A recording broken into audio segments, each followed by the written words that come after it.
So then Das Goswami ordered the workers go around the trees, zigzag. And any trees you go like, so if you see the perimeter, the boundary of Shamakund is zigzag, you see how it goes this way.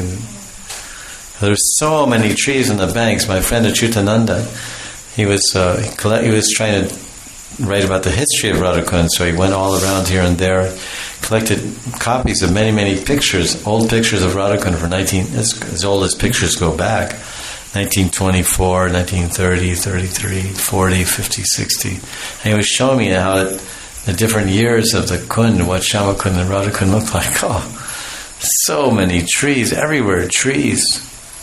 The whole Sangam, where you go there now, is all these Giriraj temples and all that. There was nothing there. There was like one structure there, just one structure with the Giriraj, one Shila, nothing else.